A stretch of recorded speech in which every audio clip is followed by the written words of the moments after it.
I try very hard to show up for them because I know this is not easy. One patient in particular I can think of, he was really sick. Holding their hand, we're consoling them. We would hold the iPad for family members so they could be with their loved ones while they passed away. It was just over and over and over, and yet they came back in shift after shift after shift. Keeps me going is definitely helping those that are vulnerable, those that are in need. Sometimes it doesn't go the way that we want it to go, but a lot of times it does. But it was, I can't lie. I mean, I definitely was scared. I mean, I think everybody was. If you don't see it on their faces, listen to their words. We've been open through the pandemic for a reason. We're the soul that keeps the fight going. Exhausted, beat down, bruised, yet they won't stop fighting. Every day that I come into work, it's just focused on the job that we have to do. At St. Joseph Hospital in Denver, Gabriel, Hannah, Paula, Jesus, Steph, Dan, and Greg are all on the front line. Probably the biggest high is seeing a patient get discharged after having COVID. Okay, but it would be nutritional services? Paula Stout It's not the dietitian? is sure of one thing. It was hard. It was hard to get a position as a new grad nurse in a pandemic. She couldn't sit out this fight. Everywhere I applied, everyone was like, hold on, we just don't know what this will be. We want nurses to have experience. And I was like, I have no experience, but I want to help. She needed to help. I came into the United States as an immigrant. I was a DACA student for many years.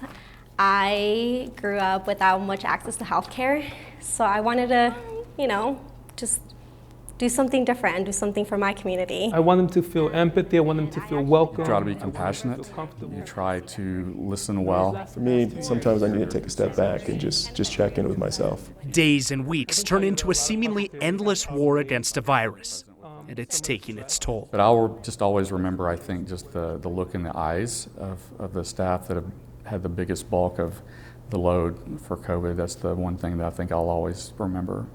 So you doing okay yourself? Greg Slate Okay. knows emotions can speak louder than words. Next week I've got 2 resiliency check-ins with new grad nurses. His focus as a hospital chaplain has shifted to supporting healthcare workers. When you're dealing with a lot of death, consistently over an extended period of time, that's incredibly challenging to know how to cope with. We just work so hard to keep our patients alive. For me personally, I'm African American, I'm half Puerto Rican. These populations have been disproportionately affected by the pandemic. Dr. Gabriel Lockhart knows that.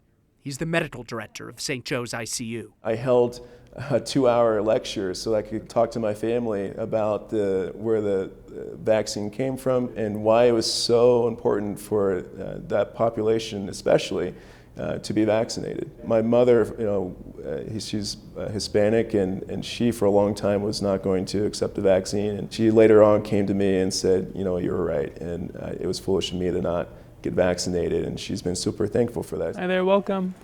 So at this point, you're going to open your tubing here. We'll help you right over here, okay? Miss Christine will take care of you. Most patients recover. Few stay in touch. There's not as many happy moments as sad moments. Happy moments for Dan Rakowski. One patient in particular I can think of just came in with COVID and it really kicked his butt. You hope he gets better, but you never know. His patient recovered and reconnected. First time I saw him, we just embraced him in a big hug. He's got a big smile on his face. It was a really nice moment to just see someone doing so well. Holding on to these moments. That's what keeps me going. It keeps me going knowing that they're getting better. Just trying to comfort them in some way. I felt the need to help. It's very busy. The majority of what we're seeing are unvaccinated patients. Inside a nearly full intensive care unit, every day is a fight. You do sometimes feel like that the medical profession isn't quite as valued as what it used to be. However, you can only keep trying. The hours, fatigue, the stress, and fear. The last shift I worked, I got 21,000 steps. It's 9 miles. Nurses like Hannah Wayne I don't want to cry. and Steph Musgrove put it all behind them. I'll be completely honest, throughout the pandemic, especially when people went from calling us heroes to then now liars, you can't help but think why do I do this still?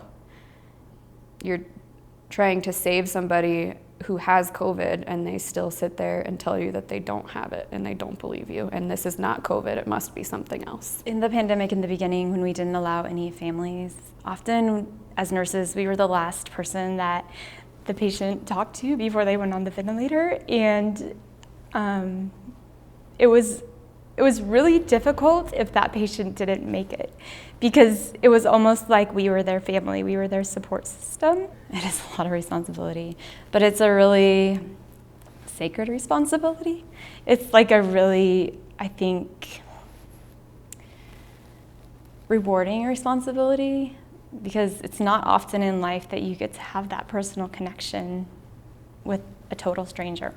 It really, really fills my heart to help people who are less fortunate. I look at what I can do to help them today. I've personally started going to therapy because that's something that I desperately need. These are the faces on the front line. Seeing the resilience of the people who are still there makes me want to stay as well.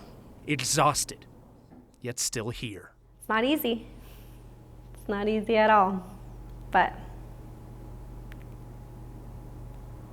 I do it anyways.